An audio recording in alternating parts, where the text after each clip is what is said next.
Well, good evening.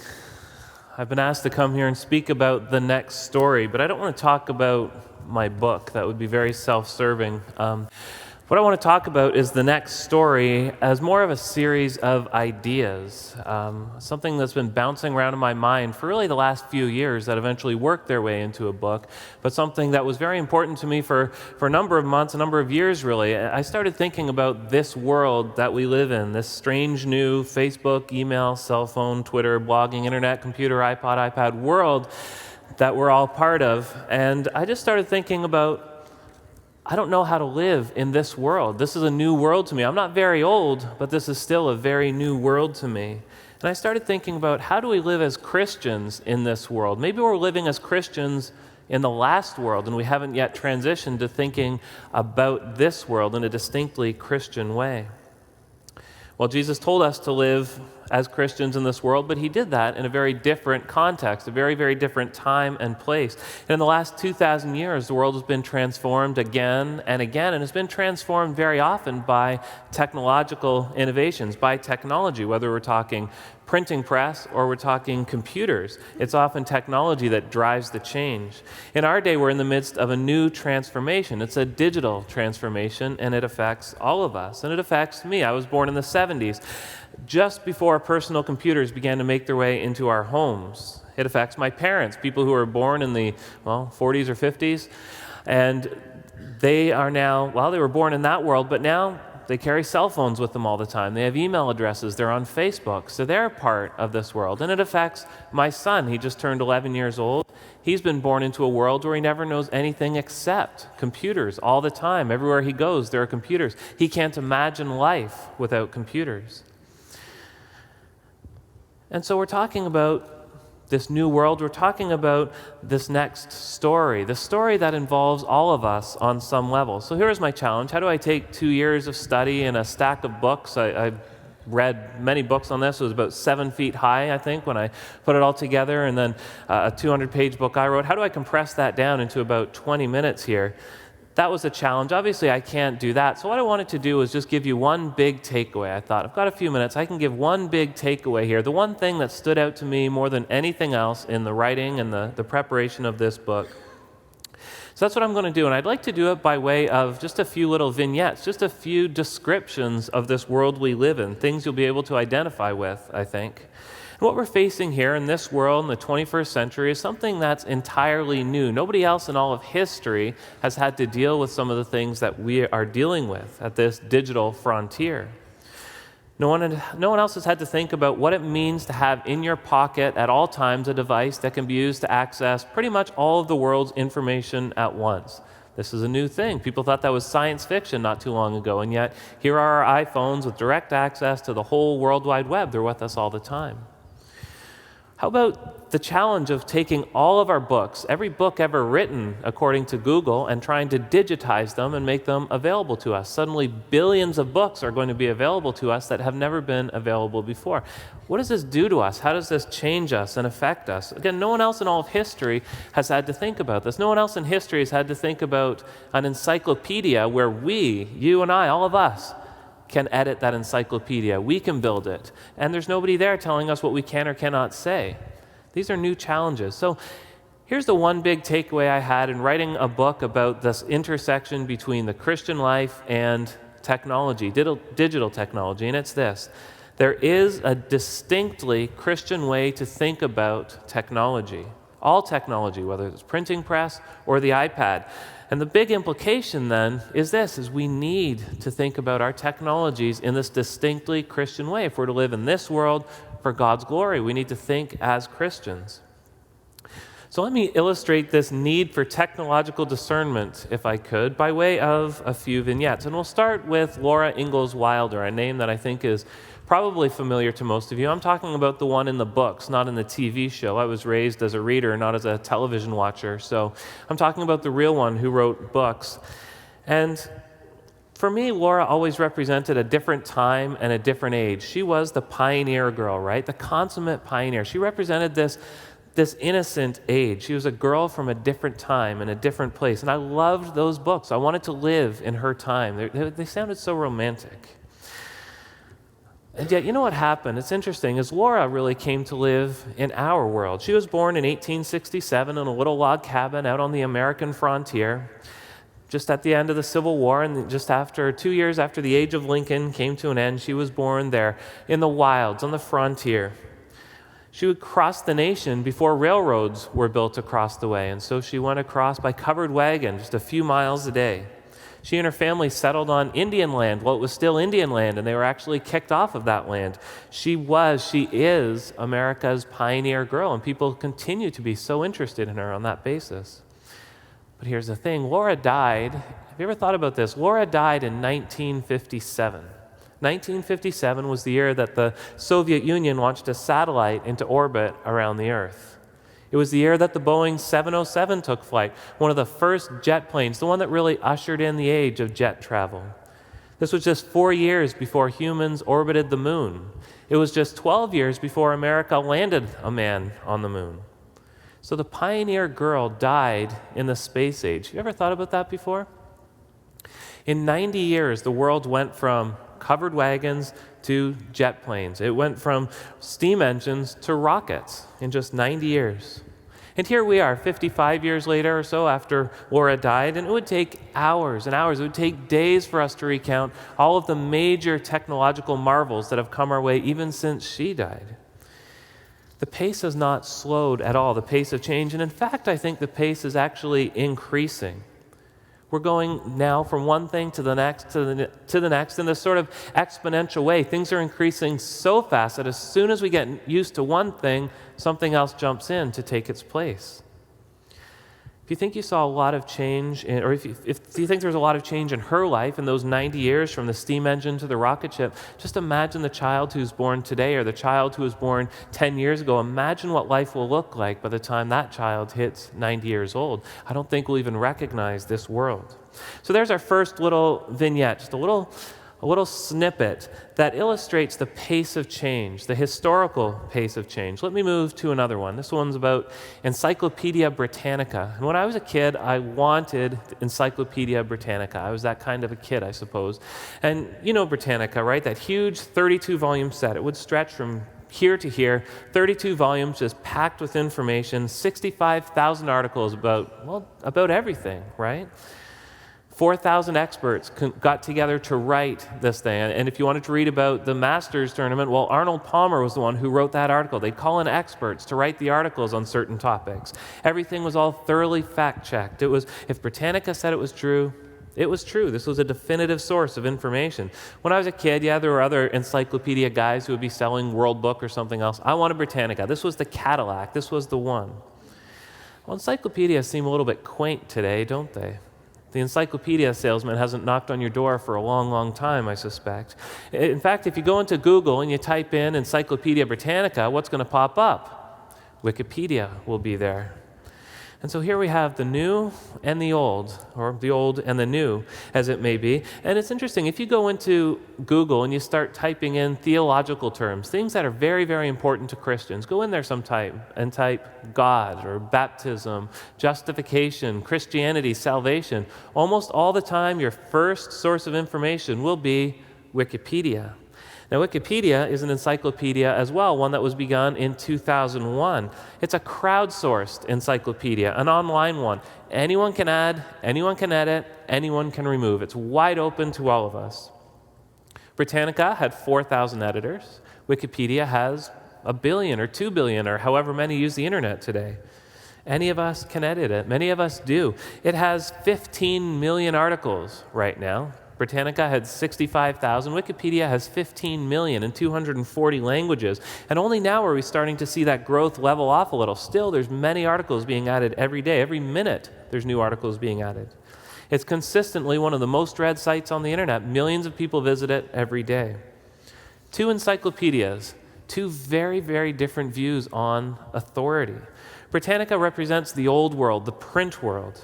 Experts write the articles, submit them to fact checkers who submit them to editors. There's this process, defined process of saying, here's what's true, and here's how we will present that truth. Every article is written in the same style. Every article is updated every few years as they bring out a new edition. They update it as events happen. Wikipedia, on the other hand, represents the digital world, the new world. Anyone can write articles. Anyone can edit them. Anyone can fact-check them or not fact-check them.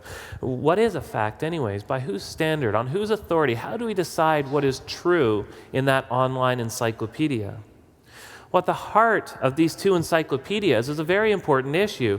What is right and what is wrong? What is factual and what is fictional? Ultimately, it's an issue of authority. Who has the authority to say this is true and this is false?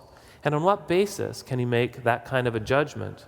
Wikipedia says if we open it up, if we let everybody get involved, then truth will emerge from the consensus. The consensus of all of us is what must be true.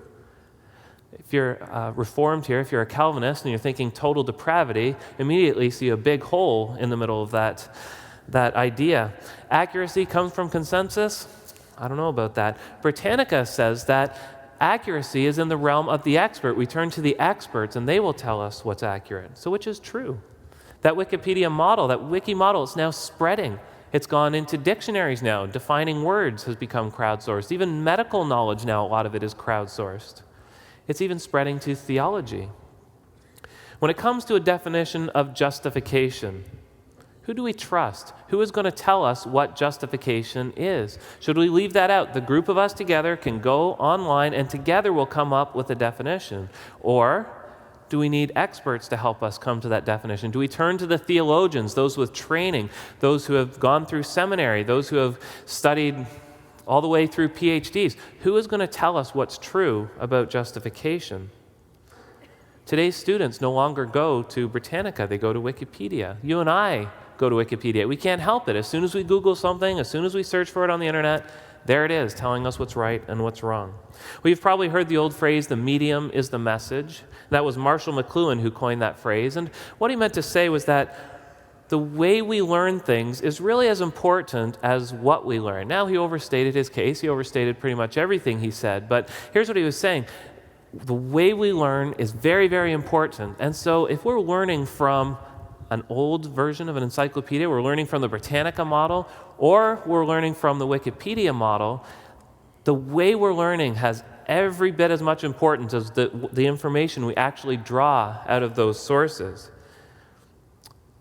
So what does Wikipedia tell us, just in the background, in the back of our minds? What does it tell us about truth and authority? How are you as a Christian thinking biblically about this? How are you as a parent or grandparent helping your children think biblically? A lot of us just say, Wikipedia is nonsense. You don't go there. But this is where people are going. How are we going to help our children? How are we going to help ourselves think about this in a biblical way?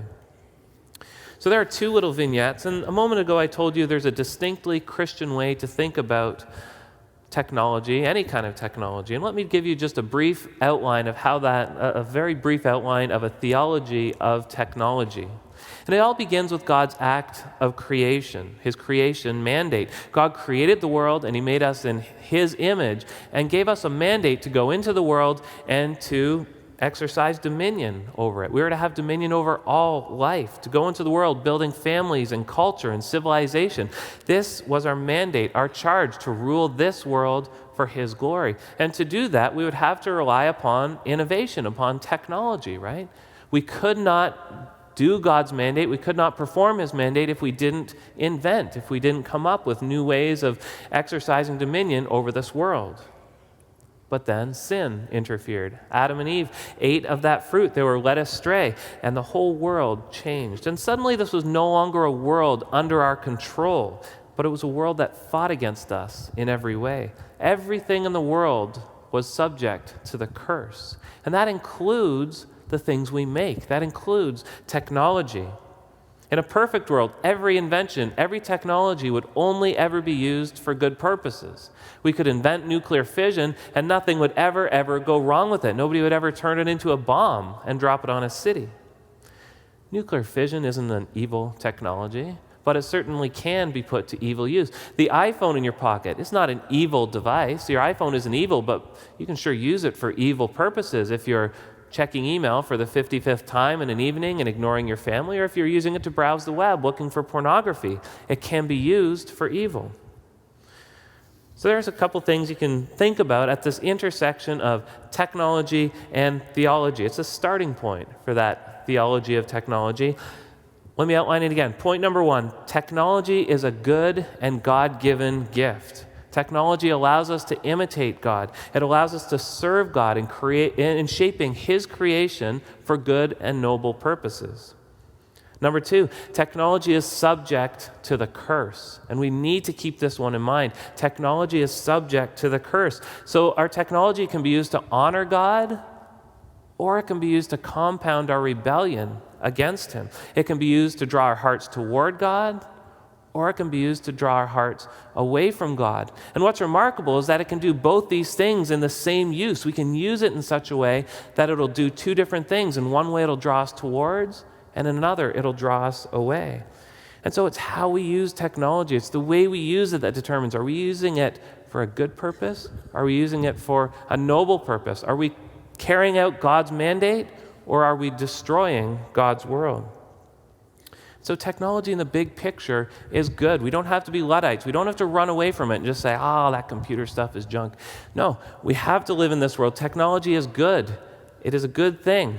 And yet we have to use it knowing what we do, that it exists in a fallen world and can just as easily draw us away as toward. So what does this mean?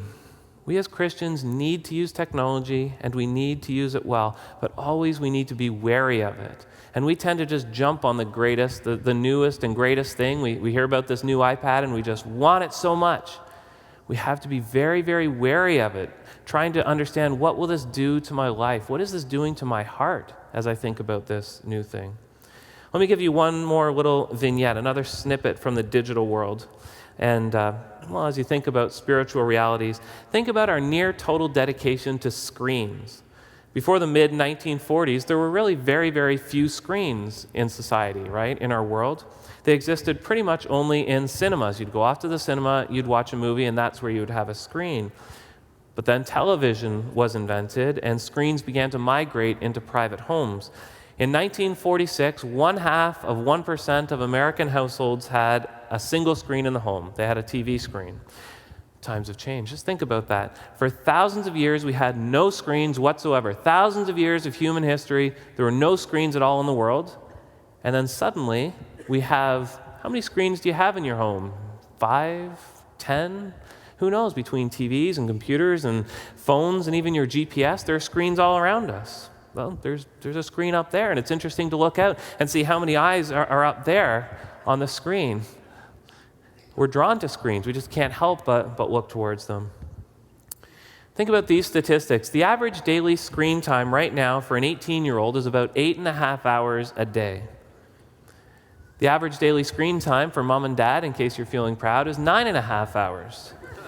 So screen time for those 18 and under lacks careful studies at the moment, but I'd be surprised if it was anything less than, say, that 8.5 hours between video games and TV and computer and cell phones and all of these things. People are spending, 8, 9, 10 hours a day looking at screens. Now, about a quarter of that time is combined time, which means you're not just looking at one screen, but you're looking at two. So what you're doing is you're using your computer and watching TV, or you're watching TV and typing a text message on your phone. Time in front of the television screen is still the biggest draw, whether that involves TV, DVD, or some sort of a game. About 5 hours a day for the average 18-year-old. Can you imagine that? 5 hours a day on average for an 18-year-old in front of the TV. Again, lest you get a little bit arrogant here, for mom and dad, it's actually a little bit higher. And what's shocking to me is that though people who are 65 and older are averaging 7.5 hours of TV time a day, which I think is a warning about planning well for your senior years. 7.5 hours a day for those 65 and over of watching television. So these screen averages mean that the average person out here, you're watching on average an hour of commercials every day. Think what that must be doing to people, an hour of commercials every day. Every commercial telling you how you're inadequate and how you need to change, or how your life is inadequate, or your breakfast cereal is inadequate, or something, and how you need to adjust yourself to change. Computer time is about 3 hours a day for an 18-year-old and quite a bit more for mom and dad, probably because mom and dad have a job that keeps them in front of a screen. And of course, all that time spent on cell phones and sending text messages. A lot of teens now are sending thousands, even tens of thousands of text messages every single month. For many people, it's now the dominant form of communication. It's not unusual to see teenagers sitting in a room typing back and forth on their phones instead of talking to one another. So here we are, in about 60 years, we've gone from an average of just over 0 hours a day in front of a screen to hours and hours, 8 or 9 or 10 or 11 or 12 hours a day in front of some kind of a screen, or really in front of a near endless succession of screens. Again, even at this conference, we're watching the speakers up there on the screen, and there are many people at home watching the conference on a screen. These screens are really omnipresent in our lives right now. So much of our life is mediated by a screen. So many of our relationships are mediated by a screen. We've already surpassed the time where we now spend more time in front of a screen than we spend asleep. And we're fast coming up on the time where we spend more of our lives in front of screens than we spend away from them, which would mean, obviously, more than 12 hours a day in front of a screen. We'll have hit this tipping point where our lives are now dominated by the screen. Do you know that a third of women in their 20s and 30s, when they wake up in the morning, before they even go to the bathroom, they check Facebook to see what's been going on overnight? 33% of you out there, if you're in your 20s or 30s, got up this morning and checked in with your social network on Facebook before you even went to the bathroom. Does that sound a little bit like idolatry to you? Does that sound like there's got to be some heart issue there? This isn't unremarkable. There's something going on there that's drawing people on a heart level.